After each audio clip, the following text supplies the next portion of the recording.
Ahojte moji blogeri, moji čitatelia. V prvom rade sa vám chcem veľmi pekne poďakovať za vašu podporu a za to, že ste mi poslali toľko veľmi veľa krásnych komentárov, čo som naozaj nečakala, takže obávam sa, že na všetkých 86 komentárov vám asi nebudem môcť odpovedať, ale vypísala som si tu zo pár otázok. Na veľa otázok, ktoré ste sa ma pýtali, už som odpovedala aj predtým vo videoblogu, takže si ich budete môcť pozrieť spätne. Takže rýchlo k tomu. Kedy chodíš spať, kedy vstávaš? Chodím vám spať okolo 11. a zobudzam sa o nejakej 8 ráno. Na Slovensku máš aj svoje auto? Áno, mám svoje auto, Peugeot 207, ktorého som si kupovala pred nejakými 5 rokmi, myslím, a úplne stačí. Skadiaľ máš lolku, kam ju chodívaš strihať? Tak lolku máme z Nitry, z jednej chovateľskej stanice a chodím ju strihať ku nám do Prievidze k veľmi šikovnej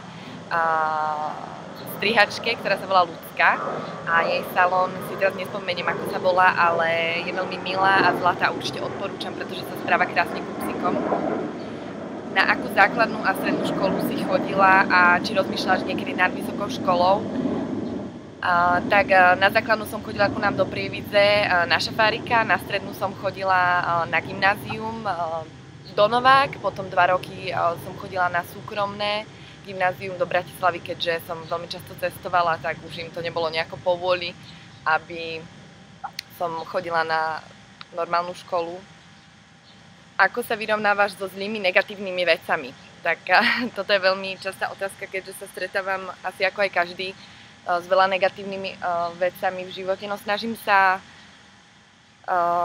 nemyslieť na to zle, naozaj všetko otočiť na tú pozitívnu stránku, aj keď sa to nie vždy dá, ale naozaj sa snažím.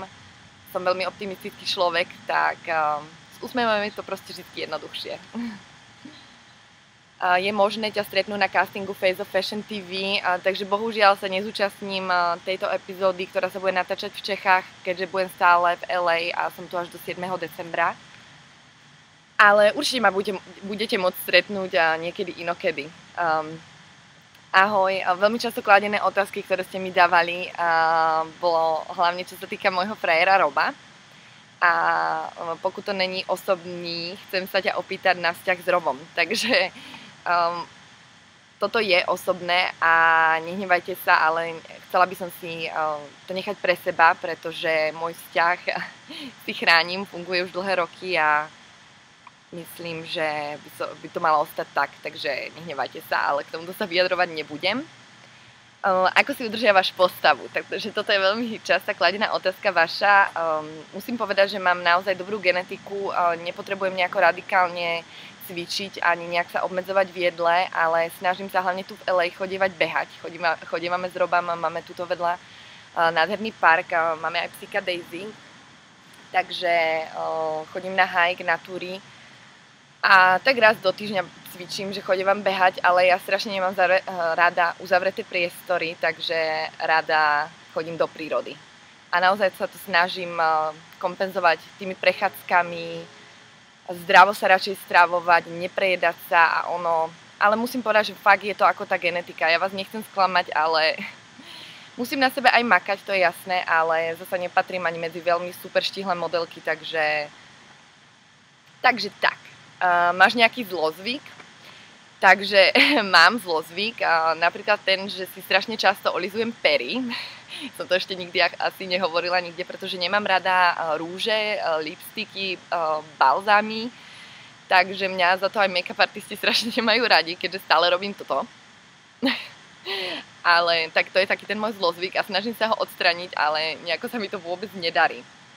Čo ti dokáže urobiť najväčšiu radosť? Tak radosť mi dokážu urobiť aj naozaj maličkosti. Ja napríklad milujem kvety, takže milujem, keď mi niekedy priateľ donesie kvety, čo sa stáva dosť málo, ale snažím sa ho viesť k tomu, aby mi aspoň raz za mesiac kúpil nejaké kvety. Takže z toho sa naozaj veľmi teším a samozrejme radosť mi robí môj pes Lola, ale aj všetky ostatné psíky asi, čo vidím na ulici, a teraz najnovšie bývame aj s 2 mačičkami, takže tie zvieratá mám naozaj veľmi rada a takže tak. No a radosť mi samozrejme robí aj shopping. či by si zverejnila fotky, keď si bola mladšia. Ja som tieto fotky už na blogu zverejňovala, neviem, či je ich tam dostatočne veľa. Ahoj Daisy! Ale pár som ich už mala. Toto je naša spolubývajúca Daisy. Je to kríženka Pitbulla s Labradorom. Takže ona si tu takto ku mne sadne. Neviem, teraz som sa... takže tie fotky by ste mali nájsť niekde v starších v archíve, ale keď prídem domov, tak nejaké ešte povyťahujem a ukážem vám, ako som vyzerala, keď som bola mladšia. Cestovateľský sen, ktorá krajina ťa najviac uchvátila.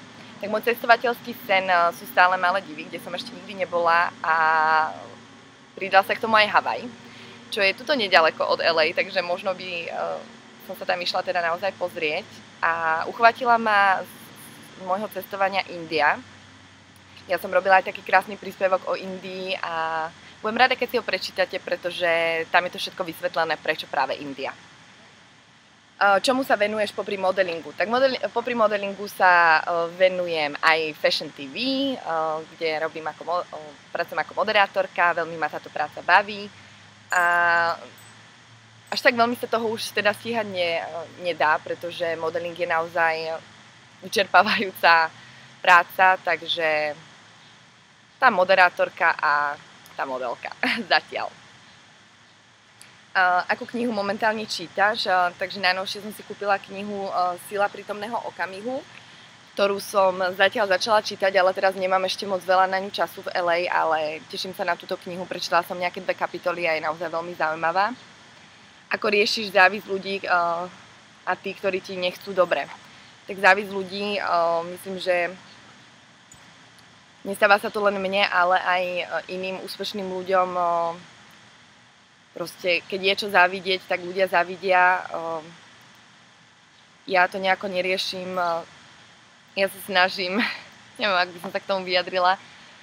To sa akorát Robo na mňa pozerá hore, takže mi robí dosť ako do smiechu. Snažím sa to nevnímať, nejaká tá závisť. Ľudia v Amerike až tak veľmi nezávidia, takže ja sa tu radšej dobíjam. Na Slovensku si to nejako moc nevšímam, ale vy čitatelia, vy ste takí pozitívni a píšete mi krásne komentáre, takže ja si nemyslím, že mi ľudia až tak veľmi závidia. Chodila si do Xoany? Áno, toto bola otázka, kde som chodila, to je tanečná skupina, kde som chodila ešte pred modelingom, takže áno, chodila som do tanečnej skupiny Xoana. Čo robíš, keď máš chuť na čipsy a čokoládu? Veľmi jednoduchá otázka, proste si ich dám. A teraz najnovšie aj večer pred telkou jedávam čipsy, pretože ja čipsy naozaj veľmi ľúbim. Skôr som na to slané ako na to sladké, ale tak ani sladkým nepohrdnem. Takže keď mám chuť, tak si to vždycky dám. Stíhaš v LA navštevovať aj kultúrne pamiatky alebo akcie, kam sa chystáš? Až tak veľa času v LA nemám, ale chystám sa do Cirque du Soleil, ktorého by som strašne chcela vidieť. Konkrétne na predstavenie Iris, čo som počula, že je veľmi, veľmi úspešné a zaujímavé a videla som aj veľa billboardov tuto po LA, takže tam sa teším a pôjdeme tam, hádam, budúci víkend, keď budem mať čas. Si s Jonasom v kontakte, aj keď si na Slovensku. Áno, s Joeom sme v kontakte, máme na seba telefónne číslo, takže si píšeme vždy, keď som v LA, tak sa stretneme. A nejaké motto, podľa ktorého sa riadiš, tak ako viete, že myšlienky dňa mám každé ráno na tú 7. Ešte bola otázka, že ako je to možné, že každé ráno je to o 7 na blogu, tak je to veľmi jednoduché, pretože ja si to plánujem dopredu a je tam časovač a vždy si to tam dám. Takže to motto, ktorým sa ja riadím, je, že verím v seba, verím v lásku a verím v nádej. Tak dúfam, že som vám odpovedala na zo pár vašich otázok, čo vás zaujímali, a ďakujem vám ešte veľmi raz za vašu podporu a dúfam, že to video nebolo až tak veľmi trapné. Čaute.